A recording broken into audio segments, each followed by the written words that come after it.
When I'm sharing now,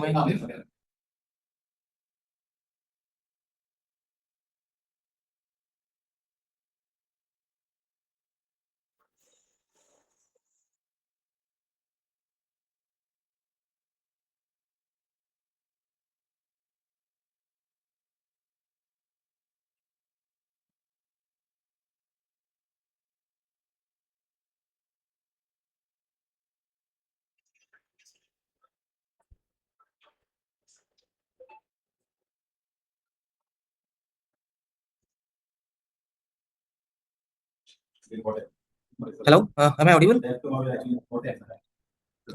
Yes, you are audible. Uh, is my screen visible? Please confirm. Yes. Yes, it is visible. Thank you. Thank you. So, good afternoon, everyone. The session for this presentation will be on the Megger approach to reduce the critical shutdown time of transformer. My name is Kavish Mustaq, and I am working in Megger as an assistant product manager for the transformer segments. So, to start with this presentation, these are the contents which I had included. So, transformer failure analysis and applicable field test, followed by challenges during field testing using discrete equipment, application and advantage of mobile switchyard equipment test plan, mobile switchyard equipment test plan features, followed by the success stories which we had across different utilities in India. So first of all, when we talk about transformer failure rates, and as per CGRA TB 939, as you can see, the transformer failed majorly because of winding, that is 37%.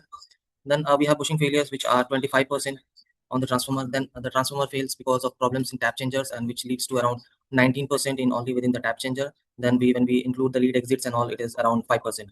So these are the major reasons due to which your transformer fails during the operation condition. So these three components on the transformers are the major components: the winding, bushing, as well as the tap changer.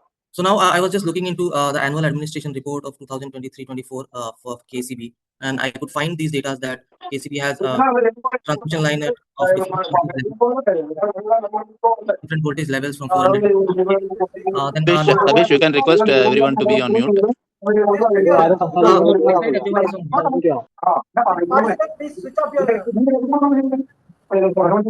mute. So next, we also got the data of number of substations depending upon voltage level. So we saw that there are 8 numbers of 400 kV stations, out of which few are PGCIL owned as per the report. Then we have 33 numbers of 220 kV substations, 110 kV substations are around 182, 66 kV substations are around 49, and 33 kV substations are around 159. And the total transformer capacity of the transmission network is around 26,365 MVA, which can be roughly around when we talk about in number of transformers, it may be somewhere around 300 to 500. I do not know the exact number, but it may be somewhere around those numbers. So having a large number of fleet of transformers in your utility, it is a very tough task, and there are different challenges which are faced during performing the testing of the transformers. The first thing which comes and which is also a very major problem during the testing is transportation. So difficult, it is always very difficult to carry all the equipment at site, because you need to have all different instruments for performing different types of tests on a transformer. Next is handling of individual equipment. So it may be such that not every individual from the testing team is very much aware of all the test equipments. So it might you might need more number of people for carrying out the test. Then number of climbs up and down. So each equipment you will be connecting once performing the test, and after the end of the test, all the cables has to be removed, and then the new connections are to be made. So that this goes for each and every test which you are performing, as for example, winding resistance, turns ratio, if you are performing magnetic balance test, or if you are having performing tan delta testing. So all tests you will have different connections and a number of climbs and ups and down for each and every test to be performed. Then loss of accessories and cables and cable damage. So since multiple equipments are there, there is always a chance of losing accessories and cables and mixing of cables, and also higher chances of cable damages. Huge time and manpower to conduct the test. So since you are performing each and every test one by one, manpower as well as time required is much more. Ambient condition is also a major challenge. So it's not always favorable if you're having rain or some other sort of natural problems. The instruments needs to be rushed to a shelter. So that is also one of the challenge. Then you have the multiple software and test report for analysis. So you'll be having different test report for each and every instrument, and you need to analyze those one by one on each of the instrument. Then another problem is availability of power supply to newly constructed substation. So if there is a substation construction going on, and you are to perform the testing on the transformer for the commissioning purpose, and you don't have proper power supply, so that is one of the major problems which are going to affect the testing of the transformers. Now, different guidelines and applicable standards which are available in the market and which are being followed by Megger instruments. So these are CGRA, IC, IEEEs, and different NC standards as well. So let's talk on the various tests on transformers and other substation assets. So if we talk about power transformers, there are a number of tests which are to be performed. For example, insulation resistance, ratio, phase angle, polarity. You need to perform the magnetic balance test, short circuit impedance, and then we have the winding resistance, demagnetization, capacitance, and tan delta. You also perform the variable frequency tan delta, then the moisture analysis to identify what is the content of moisture in the paper insulation. We also perform the SFRI testing. We have the OLTC DRM test that needs to be performed on transformer, and many more different tests which are to be performed on a transformer. Similarly, talking about the current transformer, so there is the ratio test, polarity, saturation test, winding resistance, demagnetization, burden test, insulation resistance, capacitance, and tan delta. CVTs, so you perform the ratio test and polarity. So this applies to the CVT as well as VTs, ratio test and polarity, secondary winding resistance, demagnetization test, insulation resistance, capacitance, and tan delta. And when we talk about the circuit breakers, contact resistance and timing test is one of the major tests to be performed on circuit breaker. Then for line impedance, there is also an option of performing the K factor measurement, with which you can exactly measure what is the impedance of the line and calculate the value of K, which is required to be fed into the relay setting.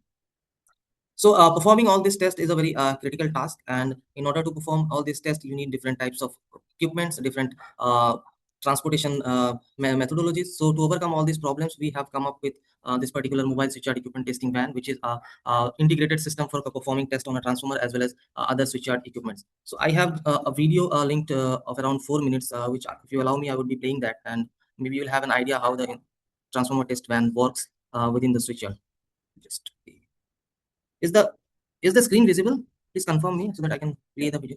Yes, yes.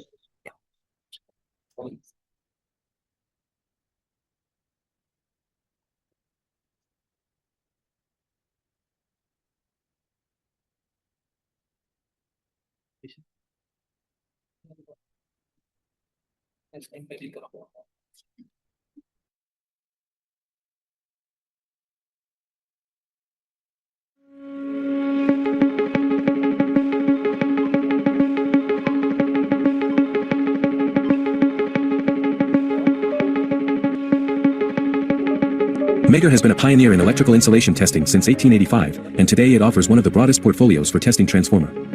Megger Transformer Test Van is a state-of-the-art integrated measurement system for on-site conditions assessment for power transformer. The biggest advantages of transformer test van solutions compares favorably to individual testing instruments because of its immediate readiness to test. All cables are mounted on wheels and pre-connected to test instruments installed in the test van. The user-friendly connection diagram is immediately visible, placed inside the door to facilitate the setup of cables and leads on the test object. Once test van is earthed, roll out the respective cables, attach them to the transformer bushings and plug the cable ends into the output panel of the switch box. Transformer can be tested in just 3 modes: HV, LV, SFRA. Make TTV unique in terms of a single time connection in each mode, which drastically reduces climb up and climb down to the transformer and saves time. TTV have external lamp switch box which can be fixed on test specimen tank, which ensures safety, unsafe condition of specimen under test. A power supply extension cable is roll out to connect the AC supply to power on the transformer test van system. An optional power generator driven by the van's engine can provide enough energy to complete all tests autonomously in testing instruments, lights, air conditioning, fans, etc. TTV internal compartment consists of ambient conditions, emergency switch and sitting chair for easy operations, and provides excellent atmosphere for the operator and instruments. All instruments are mounted on racks and under the table, and if required can be easily removed for standalone use with their own accessories. A central touchscreen computer running PowerDB database software can control the instruments and collect the results. The user can select and prepare test circuits through the control unit and continuously monitor all safety relevant parameters. In one-time connection, LV mode is capable for transformer turns ratio, excitation current and polarity tests, true OLTC dynamic resistance, adaptive demagnetization, short circuit impedance, frequency response stray losses, magnetic balance test.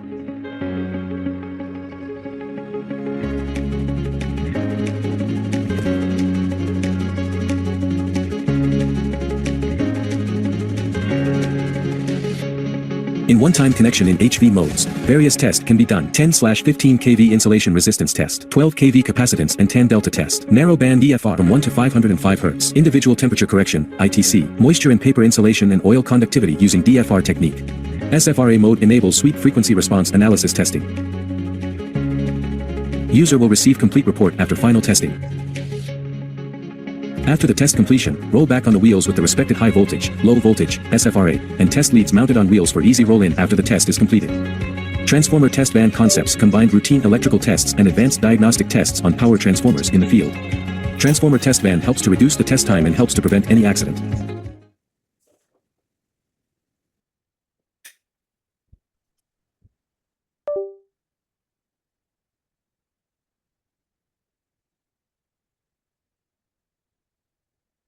So this was a brief video which was to make you understand how the transformer test van works and what is the test environment looks like. So moving ahead, if you have any questions in between, please interrupt me. I would try to answer those during the session itself. So as we talk, the transformer test van is capable to perform all different tests on your power transformer, but it doesn't limit the instrument, the van, to only test your power transformer. It can test your current transformer. It can perform all the different tests on your voltage transformer. Your circuit breaker contact resistance and timing test can be performed, as well as transmission line K factor measurements can also be done with the transformer test van. Now, this is how the interior looks like, and you've already seen it in the video. So it comes with fully air conditions, one with the engine driven and one with the main supply. Different instruments are racked within the control module itself. We have different safety interlocks for interrupting the test during the testing if there is any problems or any misconnection communication happening over there. And this is how the control software is. So it is getting controlled with different HV and LV modes. So in LV mode, as we talked and also saw in the video, there are different tests that can be performed. So one-time connection to be done on the transformer for the primary and the secondary side, and different tests like ETR, excitation current, winding resistance, OLTC, DRM, where we also measure the resistance of R1 and R2, adaptive demagnetization, as well as the automatic tap switching happens within that test mode. Then for the HV mode, we can measure the capacitance and tan delta. We have the variable frequency from 1 to 500 hertz, in which you can perform the tan delta testing. Moisture and paper insulation with the help of FDS method or dielectric frequency response. Also identify the conductivity of the oil. Insulation resistance test, as well as individual temperature correction for the tan delta testing at 20 degrees Celsius. And for the SFRA, that is a dedicated mode, so in which only SFRA test, because there are a number of combinations only required for performing the SFRA testing. So these three modes, LV, HV, and HV, SFRA mode, reducing different problems of number of connections and all the climbs ups and down and multiple people required to perform the test. So when we talk about merits, what benefit do you get when you perform testing with the integrated test system? So first thing is time of testing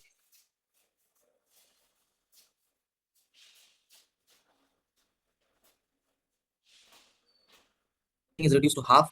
Minimum connection to run the test, since we already talked that HVLV and SFRA mode. So these three modes are required to perform test. No extra manpower required, and there is an ease of operation. So one person within the test van itself can perform all the tests, because the software are all guided softwares. It gives you what the connection should be and what all different precautions are to be taken. Testing can be done in any ambient condition. So as for the low voltage test, at least if the condition is not even good, the testings can be performed, and you are pretty much secured with the instrument being inside the van, and there is no problem. And if there is any rain or any some other natural calamities happening, the instruments remain safe within the van itself. Wear and tear of the cables are minimal as compared to conventional methods, because all the cables are rolled on the cable drums and are properly placed upon the resting wheels. Then we have the one software and one report, which is very much easier for futuristic tending and analysis. So you don't have to look onto multiple reports and multiple software to be fetched to find out the reports on what all tests you have performed. And the journey of the CTV in India started with a transmission utility, which is HVPNL. And just to brief you about the HVPNL, they had around 350 number of substations, 6,000 plus MVA capacity, 10,000 circuit kilometers of transmission lines. And their mission was to be reliable, economical, and safe transmission of power. But they were facing many challenges, and out of which one challenge was around 15 numbers of transformers suddenly failed because of the bushing failures. And other problems which they were facing was the long testing time when performing the test, each equipment based on outdated technology. Then they had no combined analysis report and testing during shutdown. That is also one of the difficulty that they were facing, because the time required to perform all different tests was a pretty tough task, because they were not having all the equipments available at all the times whenever they took shutdown. And number of manpowers was also an issue. So these were the major problems which they faced, and they got connected to us, and we offered them this particular van for a service job, in which we performed with this Megger test van on almost 20 plus tests. Fast reporting and analysis were given to them. We also gave them the online diagnostic, as well as the very important benefit what they got is the testing time was reduced to around more than 50%. And what we did with the within their premises was 55 number of transformers were tested, 200 plus bushings were tested, and this whole complete testing job was completed in 30 days. And we also captured actionable diagnostic insights, which were given to the HVPNL top management. And these are the list of problems which were identified, like the dynamic OLTC. Out of 55 transformers, 6 to 7 transformers were having problem, in which the OEM corrective actions were necessary. The MD of that particular utility connected with the OEM of the transformer, and they agreed on these reports, and necessary actions were taken from the OEM side. Variable frequency tan delta on winding, so around 10 to 11 numbers of transformers tan delta values were also very high, and these were also consulted with the OEM from the HVPNL side to confirm whether the testing performed by the Megger TTV was actually of that use or not. So the OEM also gave them the corrective actions which were to be performed based on the reports we submitted. Then out of 200 numbers of bushings where we had performed the testing, it was found that around 30 numbers of bushings where the variable frequency tan delta testing was performed, the bushings were very much out of limit. So the MD immediately asked for the replacement of these bushings, as well as around in 30 numbers of bushings, the moisture in cellulose were very high, which were around 5 to 6%. That comes into the region of completely wet paper insulation moisture. So all these bushings were also replaced in order to not face any catastrophic failure in coming near future. So after these, all the problems were found and these were identified, rectified. The HVPNL issued a tender of 2 numbers of this TTP van, and which was commissioned to them in 2023. And this was the journey started where we gave 2 numbers of TTP to HVPNL and PNL, and after that we had got different numbers of orders, like in the south, down south in KPTCL 2 numbers. There is a BSPTCL where 3 numbers of transformer test vans are there. Then also we had expanded in the railways, like the Central Railways has 2 numbers of TTV. Then Northern Railways, where Jammu, they have 1 number of TTV.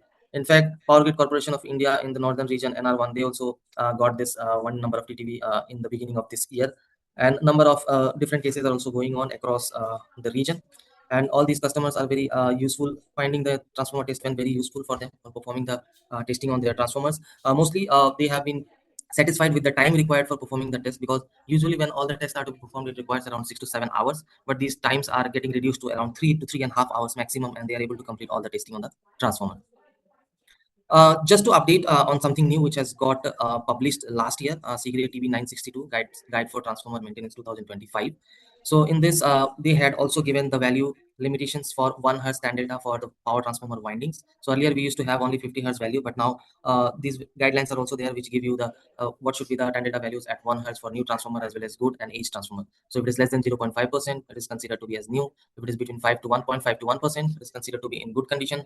If it is coming in between 1% to 1.75%, it is considered to be aged. And if it is beyond 1.75, the transformer has to be investigated for further test and analysis. Similarly, for bushings also, the guidelines has been given, and it has been recommended that 1 hertz to 500 hertz variable frequency tan delta has to be performed. And they had also given the limits for 1 hertz for different types of bushings, like the RIP, OIP, as well as RBP.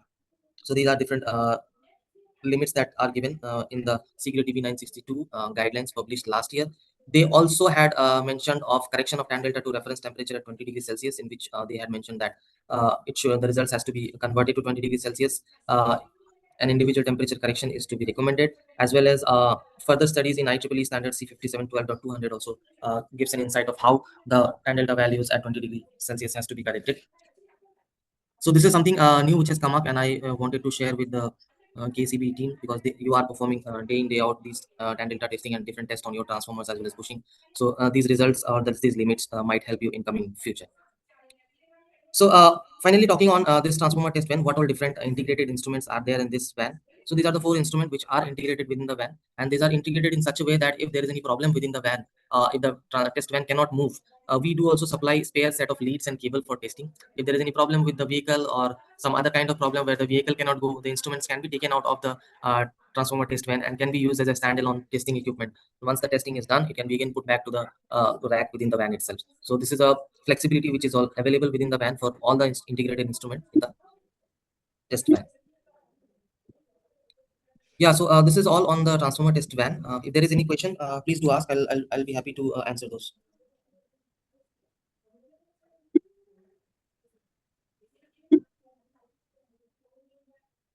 Hello.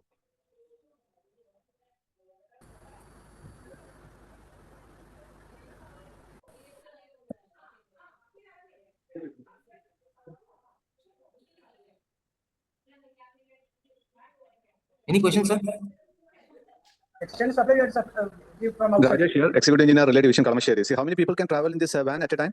There are 3 compartments. One is on the driver side. So with driver, 1 person can travel easily on the front side. And in the middle compartment, there is a provision of 2% that can sit on. And the 3rd person also can go with the. So total, if we talk in the middle compartment, 3 people can travel.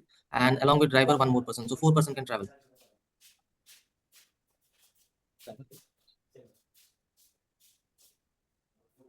What is the formality in getting some approval from this motor vehicles department and all? Is it easy? So those formalities, all those permissions and everything, we work out on that because wherever we have supplied, everything was on our own. We had taken all these things. And we have also supplied the cable test vans, similar sort of thing in Ernakulam and in Trivandrum and in Kozhikode also. So basically, it comes as a delivery type of van where we put the instrument and it is fabricated as per the drawing which will be approved by KSCB. And after the instrument is mounted on the van, it is registered as per the RTO rules. So yes, it's well accepted by the rules as well as. Yeah. The length of HVLV cables. Sorry, sir. Length of HVLV cables. So it is usually 30 meters, but if it is asked by customer, we also provide up to 50 meters. So 30 meter is default. HV, and all the power supply cable comes as 50 meter. Grounding cable is also 50 meter. OLTC operation cable is also 30 meter. So all those cables come as default for 30 meters. If the requirement is for more, we that is also customizable. That is not a problem. Okay.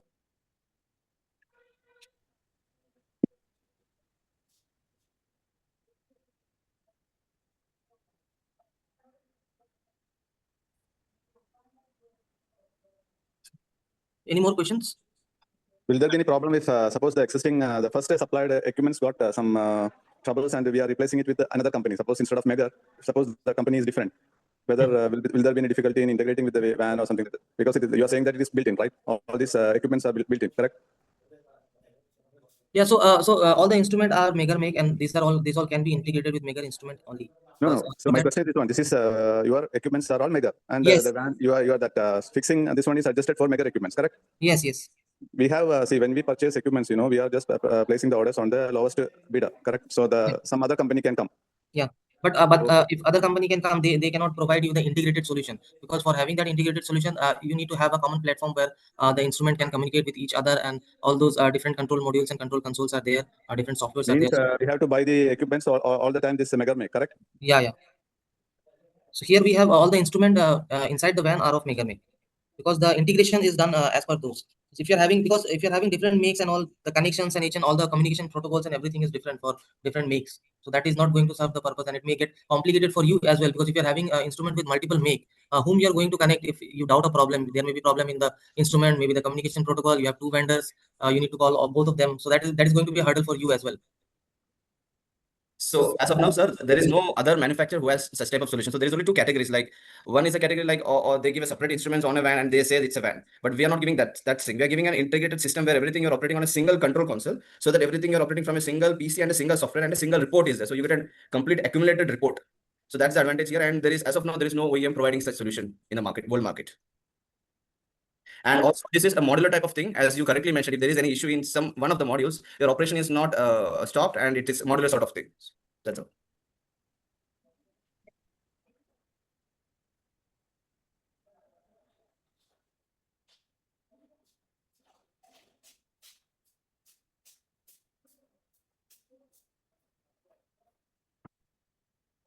So I think we can move ahead with the next presentation on the next topic.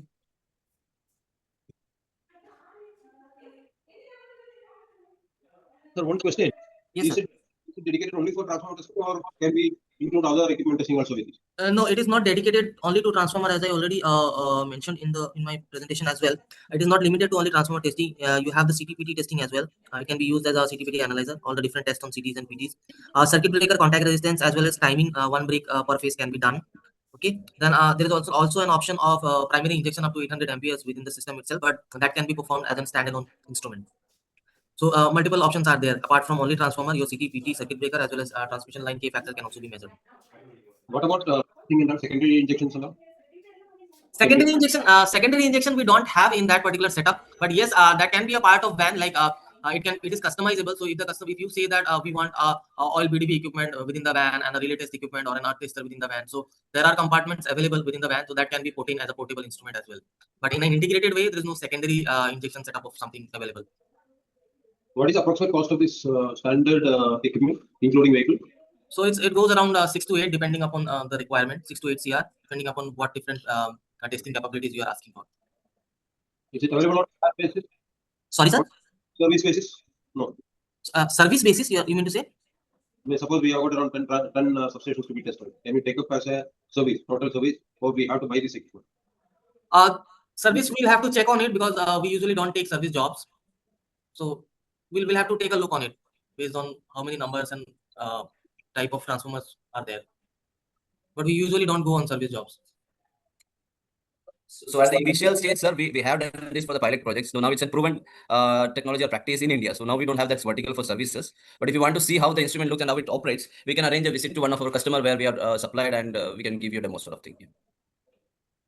Because more of it's like the data management system, the transformer, it should have in your system. When you're doing a services, that it will be third party, and many of the times the third party engineer may come, they may not be experienced in the analysis. They do an analysis, they submit a report, and they go. There is no accountability to them. But when it comes to your assets, you have the accountability, and when you have the complete history of that particular asset tested in different modes, that makes more value to have the system. So yes, we don't have services, but when you have the system, we give the training, we give help you on the analysis part for better utilization of the system. So it's like it's not for a single substation, you will be going for a complete KSEB across Kerala. So it's value wise also an ROI for KSEB.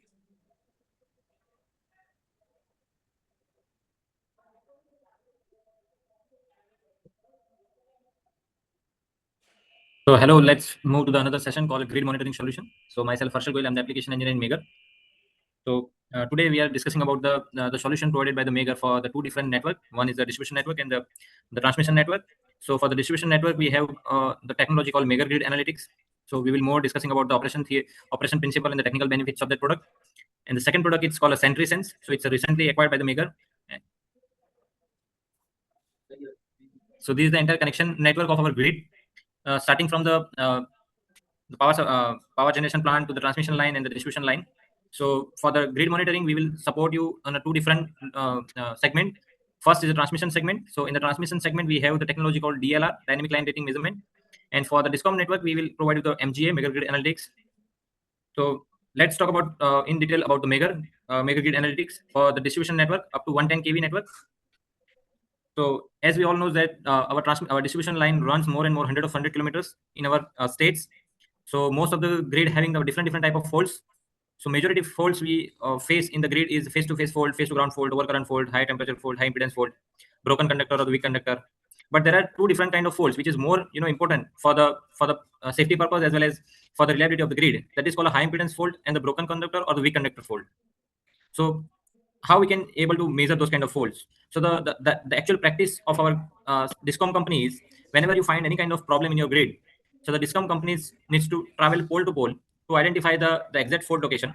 Once they identify the fault location, they have to assemble the desired tools and tackles with the manpower. So they will arrive at the location of fault location zone. They will do the maintenance and they will again start the circuit. So if you see the entire duration of this activity, it's around 6 to 7 hours we need to rectify just one fault. If it is in a rural area or in the forest area, it will take more. So the time, so this entire activity is very time-taking job. So if we listed out the problems in a normal distribution network, so whenever you have any kind of faults, so it will take minimum 4 to 6 hours to locate and resolve the faults. Secondly, you have the power, but you cannot able to bill to the customer in this center 4 to 6 hours time duration. So it's a very huge loss of revenue to the discom companies. There are certain regulatories by the power regulators companies. They have to maintain the steady and safety. So if you have this kind of long outage, so you cannot meet that steady and safety. There is a dedicated team required to search each and every time for whenever you have the faults. So huge manpower required, and many at the time in the night time or in the forest area where you cannot easily identify the fault zone. So people may use another technology called re-energizing the fault. So whenever they're re-energizing the faults, it might be damage the further instruments as well as the user elements also. So that is also a big challenge for the discom companies. And when this grid is passing from the rural areas or from the forest area, and whenever you have any kind of pole gallops or the conductor broken, at that time it might be harmful for the people or for the animals. So how we can eliminate those type of challenges in our distribution network?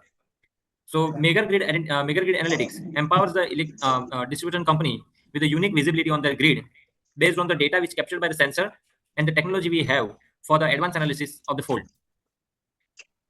So let's understand the basic configuration of the software and the communication protocol of the system. So there are three sets of sensor. So it's a very small sensor. Each sensor has a different work philosophy. So there are one sensor is a gateway sensor.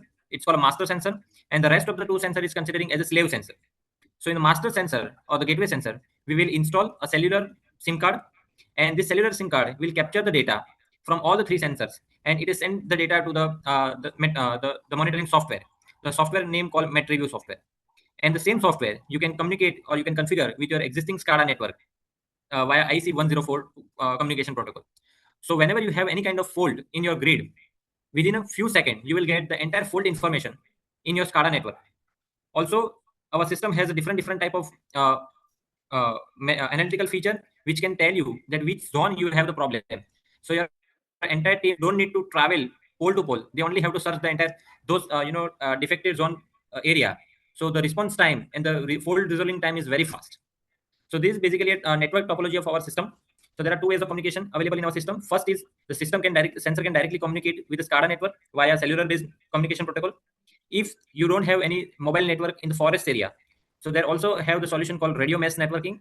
So we will install the radio external radio antenna to capture the signals from the sensor, and it is transmit the data from the radio mesh network. So it's basically collector and transmission kind of poles we will install. But in India, majority locations we have very good internet connectivity and the network connectivity, so we don't need this kind of structure. So what analytical feature we can provide you with the grid monitoring? So first is you can set the time interval of the measurement, like every 5 minutes or every 15 minutes, your system can measure the data. In between 5 or 15-minute interval, whenever you have the fault, so immediately your system can collect those data and send it to the network. So it's not restricted to 5 or 15 minutes time interval. It is a time interval for the regular measurement, but whenever you have fault, the system can act immediately. It is also save the historical data for up to 5 years or the 10 years based on the capacity of your industrial PC. It is also measuring load current, voltage information, phase angle, power factor, waveform harmonics, impulses and arcs, and the zero sequence data. So based on all these parameters, our system can predict the different kind of faults, like what are total number of faults.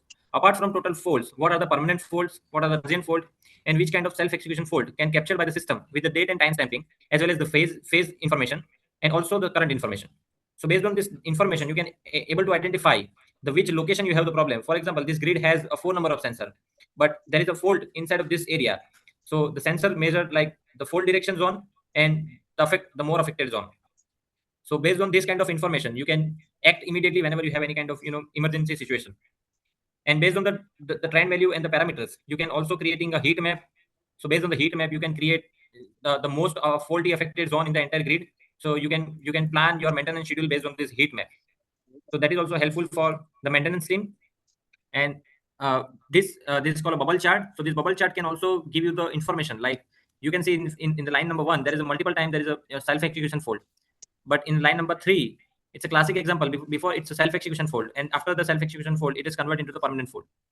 So whenever you have the vegetation touching issue or the bird nest kind of problem, it first act as a self-execution fault, and over a period of time it is converted into the permanent fault.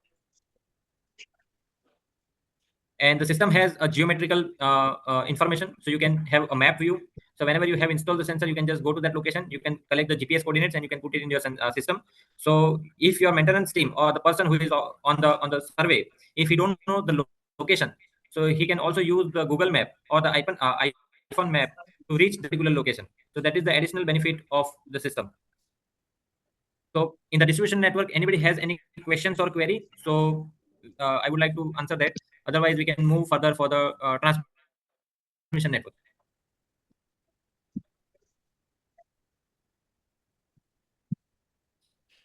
Okay, so I think I need to proceed further for the transmission network. So I would like to introduce one of the advanced tool for the transmission network up to 1200 kV transmission network. The product called a SentrySense, a Megger. So acquired by the Megger in. So SentrySense has a very good footprint on the worldwide.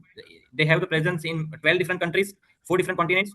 They are more in advanced grid monitoring, and the system is approved by the various kind of transmission company, like the European country or the American countries. So the system has a 3 different mode to operate. First is a dynamic line rating measurement. So in dynamic line rating measurement, we basically measure the ampacity and sag of the conductor. We also measure the temperature. So based on this ampacity, we can improve the line capacity instead of investing more cost on the implanting in the new transmission grid. So we use the existing grid for to push the more power. So that is basically depending on the dynamic line rating measurement. Second is asset health monitoring. So the same sensor can also measure the angular of the pole tilt, the tower fatigue, the structure failure. So all these kind of parameters it can measure, and it can also help you to enhance the age of the infrastructure, the reliability of the infrastructure, and you can plan your predictive maintenance based on this asset health monitoring information. And then there is one more than detection. So with this sensor, you can also measure the pole calops or the the wire broke down, you can able to incident detection, so it can improve the safety and the transmission network. So let's discuss more about the each and every parameters. So before we go for the discussing, let's see the structure of the construction of the sensor. So first, it can be easily installed. You can install with the drone. Within just 45 seconds, you can install one number of sensor. It can compatible for 10 to 17 mm line diameter of the cable, and the weight is very lightweight, 1.4 kg per sensor. It has a solar power bank, so it is charged based on the solar. If 3 months, it can give you the power backup because it has an inbuilt battery which can provide the power backup for 3 years. And there is a antenna, so you can communicate those sensor with the 3 different kind of communication protocol like 3G, 4G, satellite, or the Wi-Fi. And this sensor is compatible for all kind of grid network like AC and the DC. So what kind of information this sensor can measure? So first, it can measure the light temperature. So it can help you to identify the ampacity and the sag of the conductor. Second is it can measure the line amplitude and the vibration. So you can also measure the fatigue forecast and bending amplitude. It can also measure the current. That is also used for the ampacity and the sag. There is a line frequency of vibration. It is useful for the wind speed detection. And there is a line inclination. So that is also useful for the ampacity and the sag measurement. So there are various kind of information the sensor can capture, and it can give you the info and asset health management and quick detection measurement. So generally, when I talk about the dynamic rating measurement, so it's always discussion about the how we can improve the capacity of the grid. So whenever the grid having the more number of current or the more number of heat, you can inject you can push a very less power, so your grid can be work less than 50% of the capacity. But whenever the wind can cool that particular the wire or the conductor, you can improve your power feeding, and you can utilize the grid for 60 to 70%. So basically, it's depending on the temperature how you can increase the capacity of the grid. So this is the chart. So generally, currently using the static rating kind of technology. So in the static rating, we are pushing the power, fixed amount of power we are pushing in the grid with the fixed capacity. But whenever we go for the dynamic line rating comparison, so based on the temperature of the conductor, you can identify or you can put the additional power on the same grid. So it will give you more dynamic visualization of your grid. You can improve the same existing structure for the more power. And whenever you have the renewable kind of source like the solar and the wind, because in that area you don't have the control on your generation portion on the and the transmission portion. So this kind of area which is very helpful for this kind of solutions called dynamic line rating measurement. So the system can measure 24/7, and you can track the amplitude and the current value and the temperature value. Second is the asset health monitoring. So it is measured the angle of the pole, like tilt of the pole and the tower. It can also measure the fatigue of the structure, and based on this information, you can prevent the catastrophic failure of the grid. And the last one is a quick detection. So whenever any kind of hazardous or the breakdown or the pole breakdown, so or sometimes it's there is some kind of wire theft. So all kind of problem, the sensor can be measured, so you can eliminate this kind of challenges in your transmission network. So it's an easy kind of installation. You can use the drone. So within 45 seconds, you can install one number of sensor. If you can use the hydraulic man lifter, it is very easy to install in live grid also.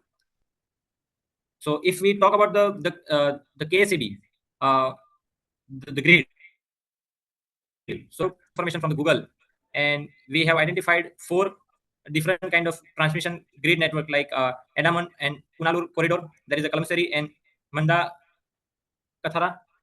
So all this kind of network we have identified, where somewhere there is a interstate power transfer corridor, somewhere there is an industrial power transfer corridor, somewhere there is a hydro and the solar power transmission corridor, and some area is a coastal zone. So all these are the critical zone where we can implement our solution called dynamic line rating to improve the capacity of the grid. So if we work together, and if we want to identify the perfect area where we can start this kind of technology, which is a very unique solution for the transmission grid, we can work together and we can identify at least one grid for the initial purpose, and we can start implementing this kind of solution to increase the line capacity from 15% to 25%. and it is reduce the renewable ultimately and the cost upgradation of the in the new substation in the new transmission line.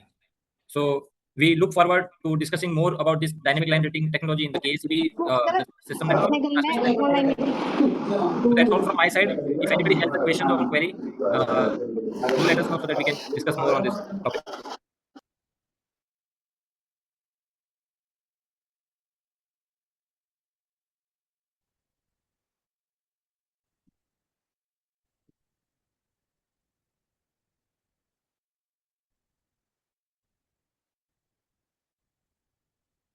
Can you see my screen?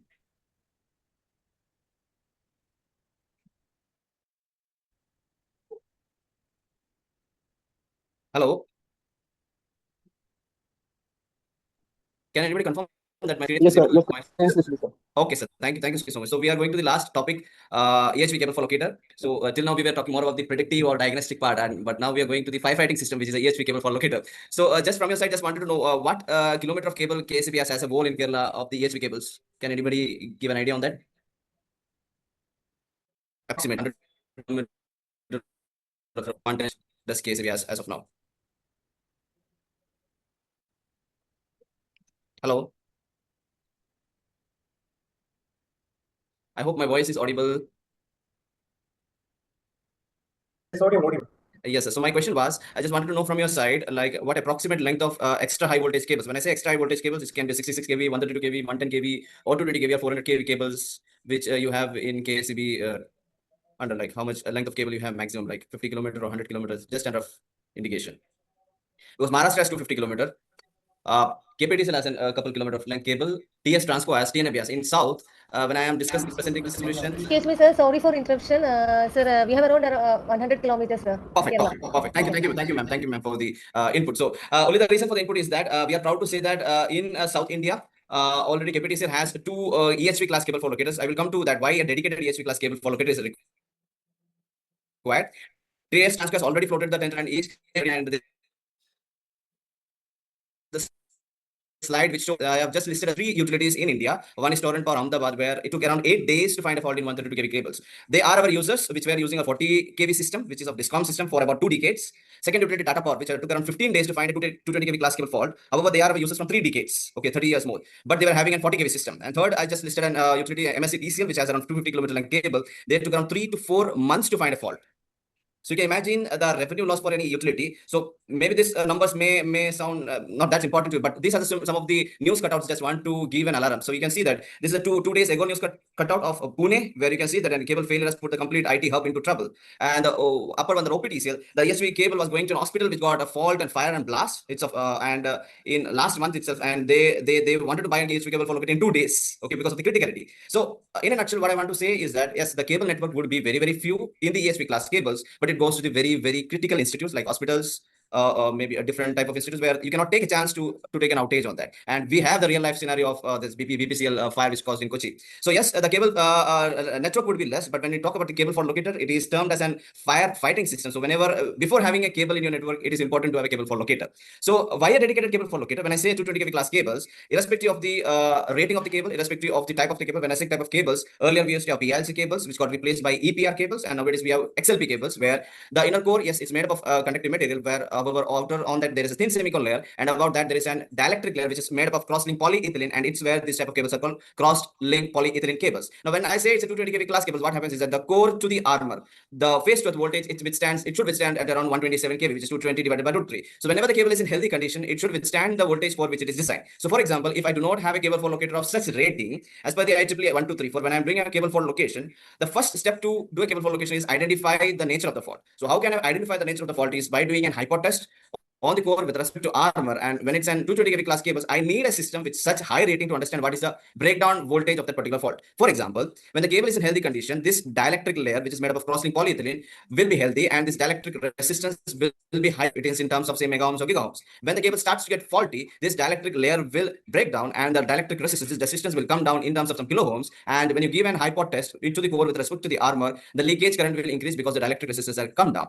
But how I can identify whether particular phase is faulty or not is by doing an hypotest. And the first step, as per the IEEE guidelines, is to do an hypotest with respect to the rating of the cable. So if it's a 220 kV cable, I should have a system which can do an hypotest at that particular rating. If I do not have an such high rating of cable for locator, say for example, since you have a 40 kV system here in front, when you just do an 40 kV system, that's you can just only give the hypotest till 40 kV. That means if the breakdown of that particular fault is above 40 kV, it will not identify. It will just say that the cable is healthy, even if the cable is faulty. So when you're doing a cable for location, as per the IEEE guidelines, you need to do an hypotest with respect to the rating of the cable. You will be ramping up the voltage. As soon as the fault has occurred, as soon as the break has occurred, the system will stop and system will give you the breakdown voltage. And depending on the breakdown voltage or depending upon the nature of the fault, there are three categories of fault. One is a short circuit fault, which is also called as a low resistive fault or a low impedance fault or a dead short fault. The second type of fault is a pinhole fault, which is also called as a resistive fault or a high impedance fault or high resistive fault. And the third type of fault is called an open circuit fault, where your core is broken into two parts, maybe because of some excavation or external excavation sort of thing. So by doing a hypotest, you will get a rough idea which type of fault it is, because it is very similar to when you go to a doctor, you need to identify what is the disease before giving any medication. Similarly, in the fault location, as per the IEEE guidelines, you need to understand which type of fault it is. To understand which type of fault it is, you should have a two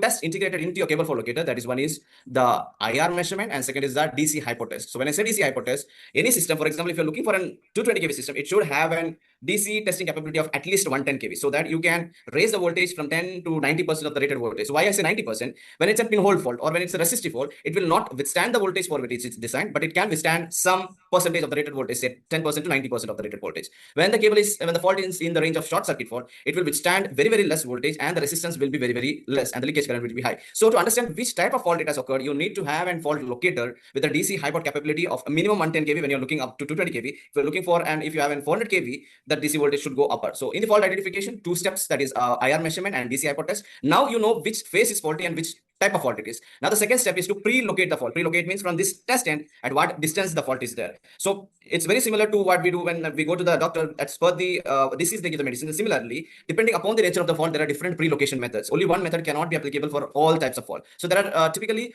5 pre-location methods. One is an arc reflection method. Second is impulse current method. Third is decay method. Fourth is TDR method. And fifth is an automated burning method. We will see in brief just an overview on the most widely used methods, which is an ARM, which is very well used by KSB itself from many, many years.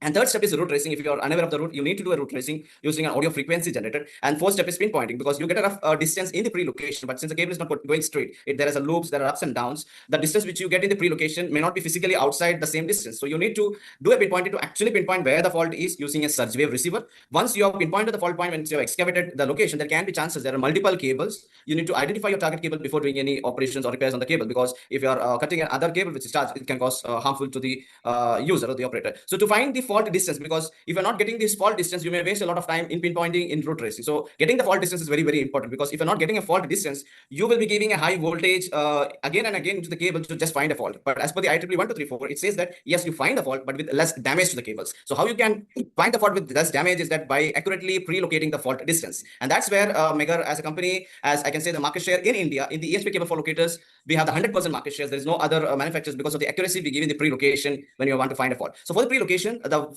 first or the main equipment or the main module which comes into picture is a TDR, time domain reflectometer, or the control unit. And the second is a surge generator or the high voltage unit. So what is the time domain reflectometer? It is very similar to the radar principle which we use in the aerospace, where you have a radar transceiver. It sends a signal of non-velocity wherever the flight is there. It is incident and it is reflected back. It calculates, it measures the time taken and calculates the distance. Similarly, the TDR sends a pulse or DC pulse of known velocity of propagation in the cable, and wherever there is change in impedance, it is reflected back. For example, here I have connected the cable test van in this end, and it is a healthy cable, and at the far end, say for example, your far end is open. That means the impedance is infinity. So when the TDR measurement is taken, you get positive trace at the far end because impedance is infinity. In other case, if my far end was shorted or grounded, that means my impedance is 0, you will get a negative trace. And so by these, the TDR will itself give you a fault distance if it's a short circuit fault or an open circuit fault. For example, so in this scenario, the TDR has the connection has been done at the cable test van. Here, this cable is there. You do not know the length of the cable, and TDR measurement is taken. So TDR has given you a measurement, positive trace value. Now you do not know whether this is my end or somewhere before the end. So what I will do is that I will take a measurement with the open end. Now the second measurement, I will short it at the far end. So when I short, the impedance is 0. And if this positive was my far end, then it should have converted into negative because impedance changes. If it's not converting into negative, that means this is not my far end. It is not my other end. It is somewhere open before the other end. And by this measurement itself, you will get the fault distance in case of open circuit fault. Now, the accuracy of the TDR depends upon two main parameters. One is the sampling rate, and second is the amplitude of the TDR. So, in worldwide market, the maximum the TDR output can go up to is 150 volt. So, why the maximum is required is that as the length of the cable increases, the number of joints increases. So, when the pulse goes and comes back, the attenuation increases because of the impedance characteristics. So, higher the amplitude, more clear the graph you get. So, the demerit of TDR is that yes, you can get a fault distance in case of an open circuit fault or a dead short fault. So, when I say on open circuit fault, the core has to be broken into two parts, which is very, very rare in the EHV cables because it's a big, thick EHV cable. So, it may not very easily get broken into two parts. And the second category is that short circuit, the core and the armor should get shorted, which is also very, very rare. So, majority of the times in the field, which can occur is a high resistive fault where the core and the armor is not in complete touch. There is some air gap in between. That means the cable is faulty, but it is able to withstand to a particular percentage of the rated voltage. Say, for example, when I'm doing a DC high pot test in the first step, it may be that up to 60 kV it is withstanding. That means when the voltage is raised above 60 kV, there is a break occurring. That means up to 60 kV, it is acting as a healthy cable. As soon as the voltage goes above 60 kV, it is becoming faulty. So in that scenario, the TDR will not be able to find a fault distance. And that's where you need some conversion methods. It can be a short-term conversion or a permanent conversion where you are momentarily causing a low impedance path for some microseconds and the TDR captures the graph. For example, if you have an voltage, say 40 kV. So what happens is that when I'm doing a TDR measurement, if the breakdown or the fault is at this position, when I'm doing a TDR measurement, it will show there is no fault. So along with the TDR, I will be giving a high voltage more than the breakdown voltage. So when it's a 40 kV, for example, if it's the breakdown voltage 40 kV, I will give a voltage more than the breakdown voltage. And as soon as it reaches the fault point, there will be break occurring, there will be an arc created, and because of this arc created, there will be a low resistive path generated. And as soon as the low impedance path is generated, the TDR will capture the fault distance. So here, along with the low voltage pulse, there is a high voltage pulse also going into the cable under test and finding the fault distance. Now there are chances that the instrument may not know at what time the arc is created, and because of which all the cable fault locators across India, more than 90% of the times, they use this method called arm multi method. What it does is that for one high voltage, it will capture 15 graphs so that you will not miss the time the arc was created, and in one high voltage itself, you will get the fault distance. For example, as you see this graph is number 2, and as this blue graph. So the fault graph is not that much comparable with the reference graph. But when I go to the graph number 3, the fault graph, which is the red color, is overlapping the reference graph, and at the fault point, you get a negative dip. So if you ask me which is a more accurate one, this is more accurate one. So in the ARR multi-shot, with one high voltage, you are capturing multiple fault graphs so that you will not miss the time which the arc created. And secondly, that not only you're reducing the time, if you're not getting the graph, you will be forced to give a high voltage again and again to find the fault. But already the fault is that 40 kV is a breakdown voltage, and if you're giving a 50 kV, 60 kV for the sake of finding the fault again and again, DC voltage, that is again causing damage to the cables and you're reducing the life of the cable. So in the arm multi-shot, with one high voltage, you're getting the fault distance so that you are not causing damage to the cable again and again in high voltage. In some scenarios, you may create it, maybe because there is a moisture at the fault point and the arc is not created. In that scenario, the third method is that ICE method, impulse current equipment method, which is based on the oxidation-based principle. You will get such type of graph on the display. You have to place the cursor on two consecutive peaks. You will get a fault distance. So if there is a moisture in the cable and you're not getting the fault distance in the ARM, ICE method has to be used. If the breakdown voltage is very higher, the fourth method, relocation method, is decay method. Even if it's not working, like for example, it's a carbonization happened at the fault point, or with one pulse, the arc is not created, then you need to do a burning. But as you all aware that burning is causing damage cables, like burning is nothing but you're given heat is generated at the fault point and the fault gets modified permanently. However, as a replacement of burning, the IEEE 1234, which is the only guidelines for location, has introduced a new method called arm burning, where when the burning is occurring, the system monitor the burning in the live. As soon as the burning, it will stop. It will give you the fault distance. So here you are causing less damage to the cables by monitoring the burning, and with less time itself, you are finding the fault. So these are the 5 different relocation methods. And apart from this, there are some categories of fault where you may not get in the high voltage or the graphical methods. The 5th method is to use a bridge method, where you use a Wheatstone bridge concept to find the fault distance. So these are the different types of relocation methods which can be utilized for different types of faults, and it is as per the IEEE guidelines. So once you get the fault distance, the next step is to pinpoint the fault. So when I say pinpoint the fault, it's based on the surge wave receiver, which senses the acoustic and the electromagnetic signal. So for that, there is an voltage and energy which has to be given into the cable with some interval. Say for example, if my system has an 25 kV 2000 joules surge generator, what happens is that when I set 25 kV range and 25 kV, 2000 joules is going into the cable, and where the fault is there, the acoustic signal is generated and it is sensed by the pinpointer. However, if the breakdown voltage is say less, say 3 kV or something, or 2 kV or something, that means you need not give a 25 kV, because 3 kV itself, its capability, it is not able to withstand more than 3 kV, and you're giving 25 kV. That means you're giving an overdose to the cable, which is causing harmful to the cable. So what you will do that, you will give a lesser voltage, say for example 12.5.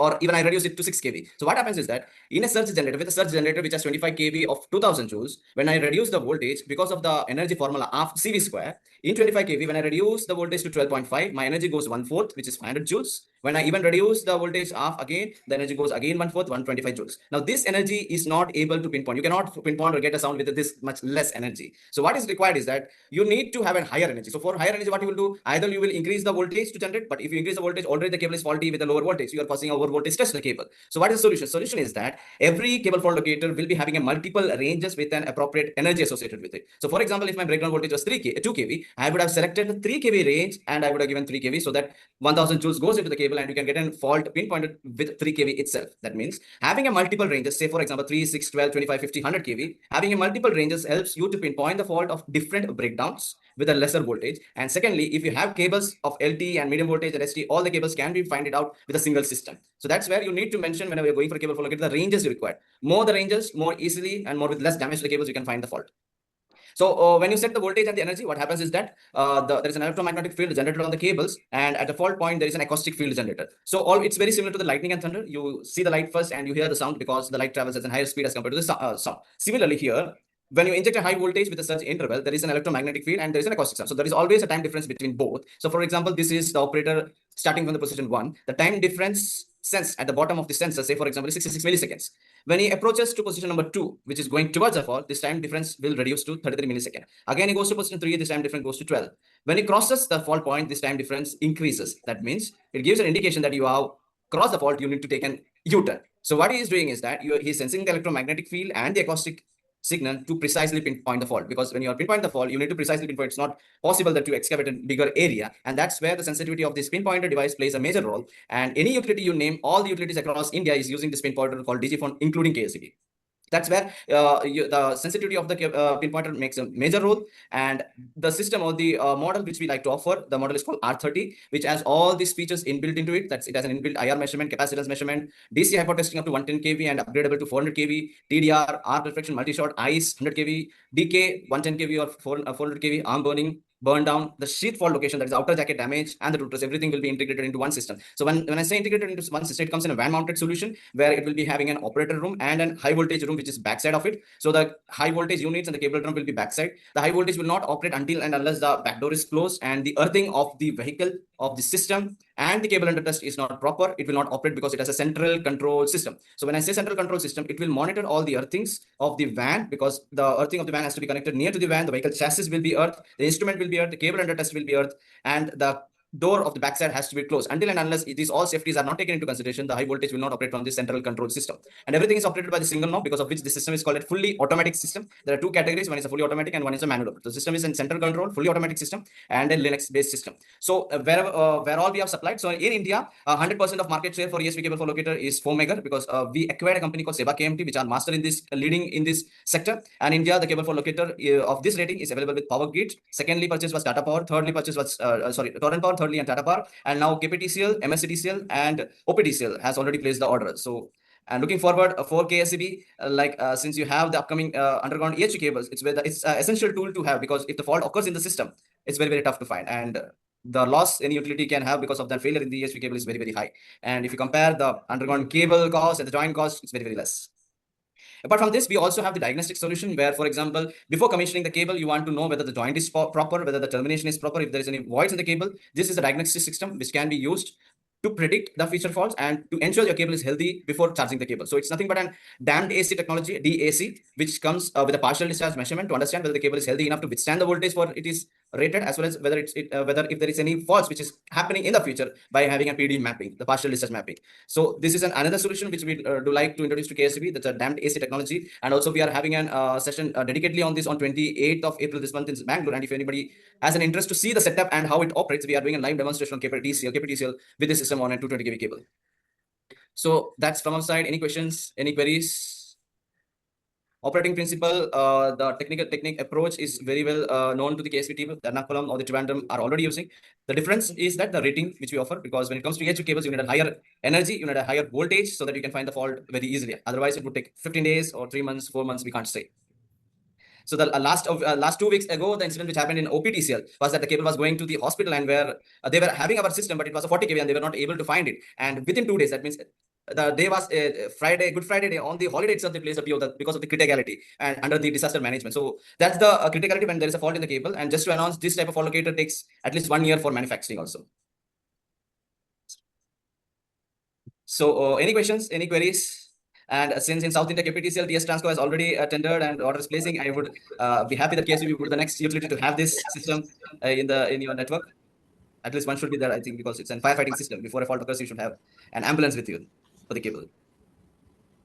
Yes, of course. Actually, is there any questions from the field? Because we are our cable introducing the cable introduction into the system is going on increasing. Yes, so there are a lot of issues with our present cables as well as the rectification of the fault and the locating the fault, etc. is going on complex, and also we are not able to even trace the fault and trace the fault within a particular time. So that is very, very important aspect as far as the cable fault locating the exact location of the fault has to be made initially. The diagnosis of the fault is very, very important. So there are many locations, many incidents that has been recently happened in KCB, like BPCL, that you may be knowing that BPCL as well as the Gandhi Road Chevai issue. So this increase in introduction of that cable in our 110 kV as well as 220 kV transmission system, there are a lot of issues right now. So is there any any queries from the field? Whether they get any chance to check our KOKL cable, 110 kV cable, Kottarakara, we have the same issue, and several times we repaired, and again there may be another weak points there. Then how we can rectify this? So by doing a partial discharge measurement, madam, you can understand if the joint. Jesse Matthew, actually, that the Kottarakara means that the Kottayam 110 kV substation, Kottayam kV substation. After installation of the cable, there are around 70 numbers of joint has been created due to this fault. Oh. So, 17 locations there have been fault. Okay. 10 kilometer cable. So okay. The cable, the road digging and the cable fault has been a frequent issue in Kottayam. So Kottayam under Kottarakara circle. So you can make a pilot or a sample testing there with your equipment, or is there anything possible? So it's as of now the cable is faulty or it's in healthy condition? Already repaired, maybe weak points there. We are charging our shocking time. Before the shocking time, it is again tripled at another point. Okay. So I will just give an introduction to that which is there, and then we can have, I think, a second round discussion dedicatedly with your team. So the system is like that's a diagnostic system where before the fault occurs, if there is any weak point, it can identify it by doing a partial discharge measurement along with the withstand test. So what does that it gives is that it gives a PD map. I will just share my screen. Okay. So it gives like this. So for example, your cable is, say, for example, is a 1 kilometer length cable, and there are multiple joints, R, Y, B phase. So what it gives is that it will give you an indication at what voltage the partial starts to generate. That means the weakness starts to come out. That's very critical or important that you need to know that. For example, if the PDIV, partial discharge instruction voltage, is less than the rated voltage of the cable, that means when you put your cable into service, there will be partial discharge and it will fail in few days or few weeks or few months. Second is that how much is the intensity? How much more the dots, more the intensity of that weakness. And what is the amplitude of that discharge? It's in coulombs. And what is the position? So this testing or the diagnostic testing, which is called as high voltage DAC, damped AC, will help you to identify the weak points before the fault has occurred. So if it's 10 joints or 15 joints, it will identify which joint has the maximum problem and on which phase. So we will talk on doing the trial. Before that, I would request if anybody can us on 28th of April in Bangalore, because we are doing a live demonstration on a 220 kV cable at KPTCL, and it is the first sort of thing which is happening in the complete Asia Pacific region. So that will give you more insights into the subject, and then we can take it forward, like how we can work together for this. Okay, we will discuss on that again. We will be sending some executive or from the field for witnessing the live demonstration. Yes, we are having expertise happening actually. In Bangalore, sir, it's in Lalit Hotel. In Lalit Ashoka 20, we will share the invite with you, sir. So our expert from Germany is coming down for this expertise, and he will be sharing the case studies and how they address these issues in European market also. So we will share you the invite, sir. We will share you personally the invite for that. Okay, we will look into that. Yes, thank you. Is there any further questions from my area where that a lot of cables has been laid, just like in Palamasheri as well as North Kozhikode also? Are there any doubts regarding the cable fault diagnosis or the cable fault locator?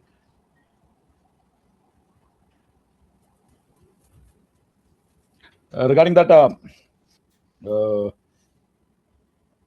dynamic loading also, there was no questions, I feel. Is there anybody from line maintenance being attending this? session. Executing and looking after the line maintenance. AXC LMS Edaman.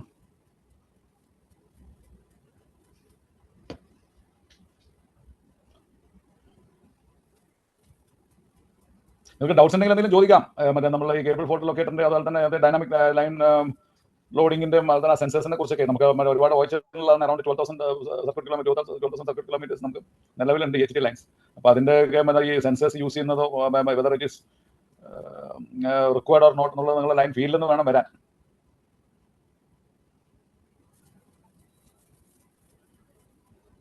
ആരും ഒന്നും മിണ്ടുന്നില്ല.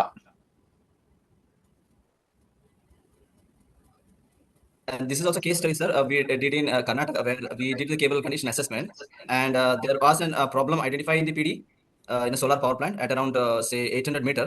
The same phase and the same cable, when we did from the other end, the same phase was having a problem. So from the other end it was 200 meter, and we submitted the report. And when they excavated, there was a joint which was already started to degrade. So that's where it's very proven, and many of the utilities are already using in India this time.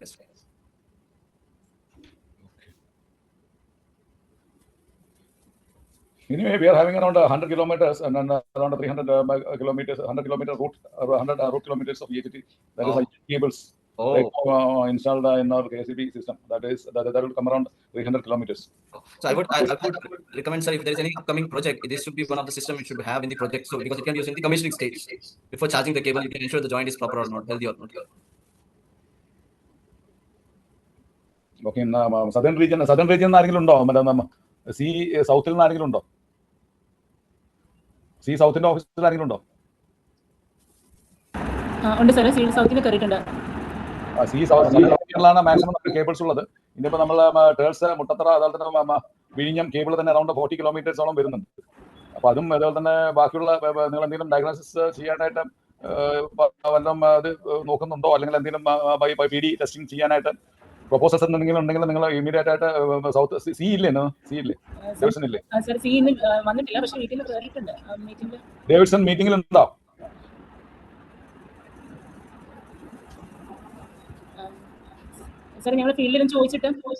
ഫീൽഡിൽ അത് സൗത്തിലാണ് കൂടുതൽ. കളമശ്ശേരി മുതൽ ഇങ്ങോട്ടാണ്. കളമശ്ശേരി, ഈ കോട്ടയം, അതുപോലെ തന്നെ നമ്മൾ വിഴിഞ്ഞം ആ ഏരിയയിലേക്കാണ് കേബിൾസ് കൂടുതലായിട്ട് വരുന്നത്. അപ്പോൾ നിങ്ങൾ അതിന്റെ ഒരു നിങ്ങളുടെ സൗത്തിൽ എത്ര കിലോമീറ്റർ കേബിൾ ഉണ്ടെന്നുള്ളത് നോക്കുക. അതിൽ ഈ PD അനാലിസിസ് ചെയ്യാനായിട്ട് ഉള്ള പ്രൊപ്പോസൽ ആണെങ്കിൽ അത് ഇമീഡിയറ്റ് ആയിട്ട് സ്റ്റാർട്ട് ചെയ്യണം. കാരണം തന്നെ ഫോട്ടോ വന്നു കഴിഞ്ഞിട്ടുണ്ടെങ്കിൽ മിക്കവാറും അതിന്റെ സ്പേസിന് space does not have any shelf life. It will take nearly 2 to 3 minimum 2 to 3 months time before the rectification. A lot of other clearances from PWD, NHA, everything that also will delay the rectification process. അപ്പോൾ നമുക്കതൊരു diagnosis ചെയ്യണത് വളരെ നല്ലതാണ്.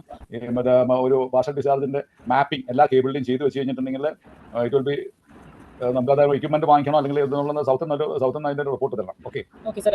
And also, sir, it also, like, if fault occurs, the more the number of joints, the life of the cable also reduces. So that's lesser the fault occurs, the more the life of the cable also occurs. അതാണ് fault വന്നിട്ട് rectify ചെയ്യുന്നതിനേക്കാളും മുമ്പ് നമ്മൾ ഇത് നമ്മൾ ഒരു PD mapping ചെയ്ത് കഴിഞ്ഞിട്ടുണ്ടെങ്കിൽ എവിടെ ഫോൾട്ട് വരുന്നുള്ളതെന്ന് നോക്കിയിട്ട് അതിന്റെ റെക്ടിഫിക്കേഷൻ വർക്ക് നേരത്തെ തന്നെ നമുക്ക് പ്ലാൻ ചെയ്ത് അതിന്റെ കേബിൾ ലൈഫ് കൂട്ടാം. അപ്പോൾ അത് സൗത്ത്, എസ്പെഷ്യലി സൗത്ത്, നോർത്ത് നിന്ന് ആരും കയറില്ല. നോർത്ത് സി ഓഫീസിൽ നിന്ന് ആരുമില്ലേ?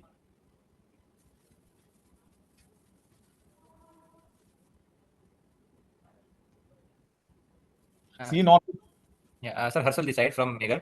So as we know that in DLR we didn't have any question from your side. So currently you are having any system to measure the dynamic line rating or the healthiness of the grid? Actually, that has been a statutory requirement, and in the SRPC meeting also the certain lines has been identified for this dynamic loading and the dynamic loading studies. So we also is very interested to conduct this dynamic loading testing of the line, especially in the central region, that is area coming under Ernakulam. So we will be planning the dynamic line rating study of this EHT lines, especially that the 220 kV and 110 kV. Understood. Great. So we will be giving you that areas under EHT lines, for which we are proposing this dynamic load studies. Understood. So can I know just the length of the grid, like how many kilometers of this grid? Usually our 220 kV lines will be around maximum 100 kilometers to 120 kilometers in the range of 100 to 150 kilometers. And the short there are a lot of short lines also there. So because of this, number of substations has been increased in between the existing line. Earlier the line length was more, but now that due to introduction construction of new substations in between that line, the length of the line has been a little bit shorter. That is coming around 40 kilometers to 100 kilometers right now in 220 kV, and on 110 kV that will be around it will be around 40 to 60 kilometers like that. Okay, that's great. So we are very happy to part of this technology and this activity in KCB. So whenever you require such solution, just let us know. We will help you the best way we can. Sure. LMS Kundra ഉണ്ടല്ലോ നമുക്ക് മറ്റേ LMS Kundra. അപ്പൊ ഇതിൽ നമ്മൾ dynamic line റേറ്റിംഗിന് സംബന്ധിച്ച് എന്തെങ്കിലും questions ഉണ്ടോ? അല്ലെങ്കിൽ നിങ്ങൾക്ക് നിങ്ങളത് കേട്ടിരുന്നോ? അതിന്റെ സെഷൻ നമുക്ക് എവിടെയെങ്കിലും ഇംപ്ലിമെന്റ് ചെയ്യാൻ പറ്റും, എസ്പെഷ്യലി ഇൻ കുണ്ടറ വള്ളം, അതായത് നിങ്ങൾ കുറെ ലൈൻസ് ഉണ്ടല്ലോ ഇമ്പോർട്ടന്റ്, വളരെ നമ്മളെ ക്രിട്ടിക്കൽ ആയിട്ടുള്ള ലൈനും ഓവർലോഡർ ആയിട്ടുള്ള ലൈൻസ് ഇഷ്ടം പോലെ ഉണ്ട്. അപ്പൊ അതിന്റെ നമുക്ക് അതിനെ ഒരു 15 to 25% ലോഡ് ഇൻക്രീസ് ചെയ്യാന്നുള്ളതാണ് അതിനൊരു കാരണം പറഞ്ഞിട്ടുണ്ടെങ്കിൽ അറ്റ്മോസ്ഫിയറിക് കണ്ടീഷൻസും ടെമ്പറേച്ചറും എല്ലാം മോണിറ്റർ ചെയ്യുന്നുണ്ട് സാഗും. അപ്പൊ അതിന്റെ എവിടെയെങ്കിലും നിങ്ങൾ ആ ലൈൻസിൽ എവിടെയെങ്കിലും ഇത് ഇൻട്രോഡ്യൂസ് ചെയ്യണമെങ്കിൽ നമുക്ക് അത് ഡൈനാമിക് ലോഡ് റേറ്റിംഗ് വളരെ ഇമ്പോർട്ടന്റ് ആയിട്ടുള്ള ഒരു കാര്യമാണ്. നമുക്ക് അതിൽ നിന്ന് കോൺസെൻട്രേറ്റ് ചെയ്യണം. സിയുടെ ഓഫീസിൽ നിന്നും അതും സിയുടെ ഓഫീസ് കണ്ടു, സി ട്രാൻസ്മിഷൻ നോർത്തും ആരും കാണുന്നില്ല, സി ട്രാൻസ്മിഷൻ സൗത്തും സി ട്രാൻസ്മിഷൻ നോർത്തും അതിന്റെ പ്രൊപ്പോസൽസ് വരണം. ഓക്കെ, ഇൻപുട്ട് കൊടുക്കേണ്ടത് നിങ്ങളുടെ ഫീൽഡിൽ നിന്നുള്ള ഫീൽഡ് എഞ്ചിനീയേഴ്സ് ആണ്, especially LMS. Okay Yes, Matthew. Yes, sir. What is the criteria in selecting the line for implementing the DLR? Like if it's a fully loaded, almost loaded line, should we select that one, or it should be what percentage should consider the line to be considered for DLR? Yes, can you repeat, sir? Sorry. When you select a line for installing DLR, what is the criteria? Like if it's a fully loaded line, can we increase the loading capacity? Yeah, sir. Yeah, you can increase the if your grid is still fully loaded, but if you want to increase the capacity, so based on the temperature rating and the weather condition, we can capture the trend of the entire the grid, because we are not measuring the one particular location information, but we are capturing the multiple location information. So based on that information, you can increase the capacity of the grid, even if your grid is right now full occupied with the full load, but you can increase the load capacity based on the trend measurement. So other than that, okay, we will take into consideration the percentage loading, and other than that, should we give priority to some important lines or critical lines? So what are the criteria considered? So basically, generally, we always depending on the users, because you are the most the knowledgeable for the entire grid network of the KSAB. So you have to suggest us like where we have to install this kind of solution to get the more benefit of the system. So we always depending on your input. So there is no such criteria like we need the 100-kilometer line or 200-kilometer line kind of things, but we need the grid which is identified by your side. Like this grid, we need to increase the loading capacity, and we don't want to increase more the number of grid in that area. So based on that, we install the sensor and we do the monitoring. Okay. Okay, Saji, James Matthew. Saji Alex, he's our power system engineering executive engineer. So you please contact him and get the details of that. Where are the congestion in our system? Also the highly loaded lines where they have been placed that 220 kV, especially the 220 kV lines. So you can get that 220 kV lines where we can have a DLR. 220 as well as 110. You keep in touch with the executive engineer Saji Alex. Okay, sir. Sure, we will keep in touch with them. Our distributor, Mr. Rajiv from Scientech, he will contact you. Okay. Executive engineer transmission division Kalamassery ഇതിലുണ്ടല്ലോ, മീറ്റിംഗിലുണ്ടല്ലോ. നിങ്ങൾ കേബിൾസിന്റെ എന്തെങ്കിലും doubts clear ചെയ്യാനുണ്ടോ? Already കളമശ്ശേരിയിലാണ് അത് കൂടുതലായിട്ട് നമുക്ക് ഈ UG cables ഉള്ളത്. അപ്പൊ അതങ്ങനെയാണെങ്കിൽ നിങ്ങളുടെ proposal അവിടെ നിന്ന് തരൂ കേട്ടോ. Sir, I am in Kalamassery tomorrow, so if you're available, I can visit you. Yeah. Okay. Yeah, you can contact the deputy chief engineer Kalamassery. Boban, he will be available at Kalamassery. Okay, sir. Thank you, sir. I will make a visit. Is there any further questions for the field? Okay, no more questions, I think. Sir, in this dynamic line rating, how many sensors do you want to install for monitoring? Generally, it is depending on the length of the grid. So first we capture the line diagram from your side. So it's not just a one person who can decide, but we will generally share this the SLD to our R&D team, which is sitting in Germany. So they will decide how many number of sensors we require for the entire grid monitoring, and then we will come back to you. So all the 3 phases you install or one phase only? No, we will install in all 3 phases. Okay. Yeah.